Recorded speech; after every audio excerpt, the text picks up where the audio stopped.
Hey guys, welcome or welcome back to my channel. It's your girl Christina, and make sure you like, comment, and subscribe for all the vibes because we give it here. Good morning guys. I am in this cozy fuzzy robe because it is so cold this morning, and it's actually been really nice since we hit November in New York. This morning is really cold, so don't mind the fuzzy robe. But anyways, I'm so excited to get into today's topic because it can be a struggle sometimes to get productive once it's like in the colder seasons. Like I just want to be in bed, calm, watching movies or whatever the case may be. So yeah, let's get into it. First point I want to get into is getting yourself in the mood and creating daily habits, right? So first things first, when it comes to getting into my productive bag, I love to start off the day with doing things that I love or doing the things that are going to put me in the right headspace for productivity. So that would be me making my favorite breakfast or running to get some Starbucks. I love me some Starbucks. That could be me listening to motivational podcasts while I tidy up my room. I don't know about you, but when I know that something needs to be done or cleaned, like laundry or dishes, I easily get distracted by the need to fix it. So doing those things prior to starting my productive day is essential to cancel out any distractions. I love to work in clean and clear spaces, so that is super big for me, and it's super important to be organized as well because that'll help you to keep your space clean and clear, and it will also help you declutter any little of those areas, you know, when you come home and you kind of just throw things in that corner. No, we're not doing that. We want to stay in a clean and clear space. Absolutely no distractions. The second tip I want to get into is for you to plan your day, right? You want to plan your day a week or a day before. Whatever works with your flow, whatever is more realistic for your lifestyle, that's how you do your planning. Don't plan your day the day of because that's already a setback.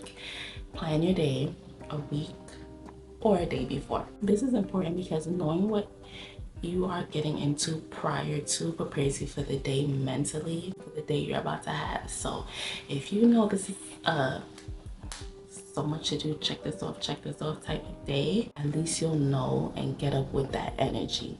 You know, you won't get up sluggish, you won't, like, you'll be mentally prepared for the day you're about to have.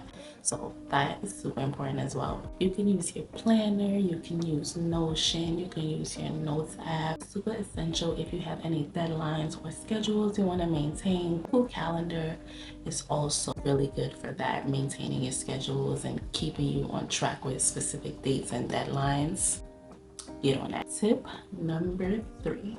Break down your daily task through time blocking. Think of your biggest distractions, right? So for me, it'll be my phone and social media. Time blocking is basically giving yourself a specific amount of time to work on one thing in that time frame and nothing else. Let's say, for example, one of the things that I have to do today is to fulfill orders. So I would make sure that I set out a 30-minute timer to complete that task. And in that 30 minutes, I'm solely focusing on fulfilling orders. Time blocking has become really beneficial to me because, as I mentioned before, I tend to easily get distracted, end up working on one thing all day and not getting into the other things that I have planned for the day. So that timer ringing off in that 30 minutes or in that 15 minutes is a reminder, like, okay, that is the time you set for this specific task.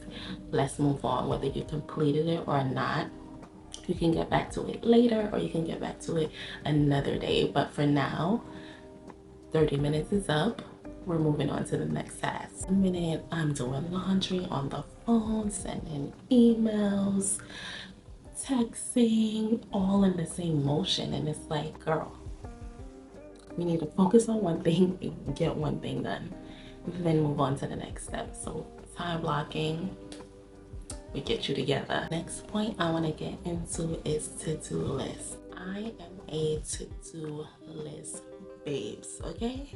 I was absolutely that girl that would take mental notes and could remember everything in this noggin of mine, okay? But girl, after having a baby, my memory shots. It has become so hard to remember my mental notes that I don't even bother and play myself now. Like I'm taking out that paper, pen, iPad, whatever the case may be, and I'm getting to the notes. I'm getting to the notes because we're not even gonna play those games and waste time. I'm at a point in my life now where if it's not on my to-do list, does it even exist?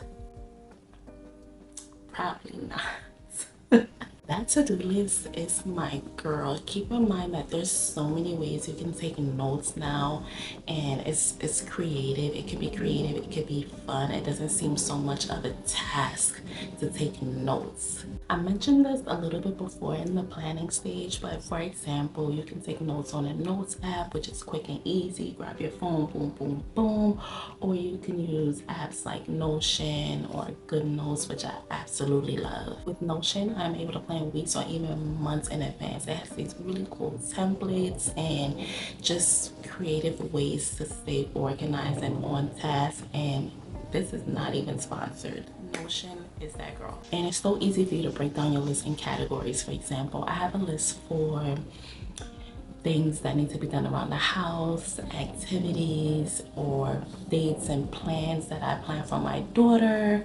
Literally just anything. Content, my business, just everything. Like, you can literally categorize for the house, date night, for my children, blah blah blah blah. I mean, it's especially as a mom, when you finally, and I know y'all know, moms, I know y'all know, when you finally get things done for yourself, it's just such a proud moment. Like, it's just such a proud and fulfilling moment. It just makes you want to get more things done. Last but not least, we need to set boundaries. Ultimately, you'll be working all day and you won't have any time to spend with your spouse, your children, your friends, or even yourself. I get it. I do. I am born and raised in New York. We have that hustle mentality. The grind don't stop. We get into it 24/7, but the grind can kill you. And we don't want to miss out on things because we're so caught up in work. To be the most productive and the best version of yourself, you gotta check in with yourself. You gotta make sure you're good mentally, physically, emotionally. You can't crash and burn out, especially if you're a mom, because you have so much of yourself to give to others. You can't afford to be burning out and crashing. So check in with yourself and make sure that you're good, because that's the only way productivity will last.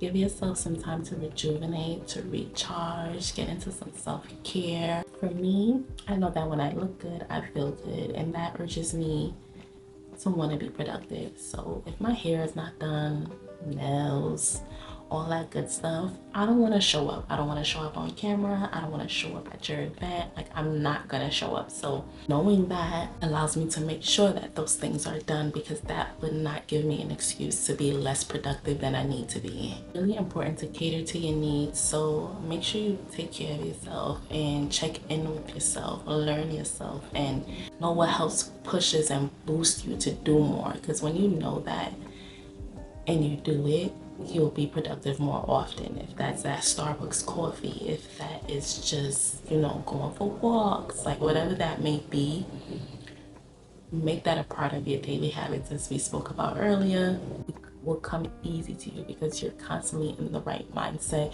and in the right mind frame to be productive. I hope this video was helpful and gave you insight on how to be more productive. If you have any suggestions on productivity, please let me know in the comments, because I am here for all the tips and tricks. If you haven't already, don't forget to like this video and subscribe, and I will see you next week.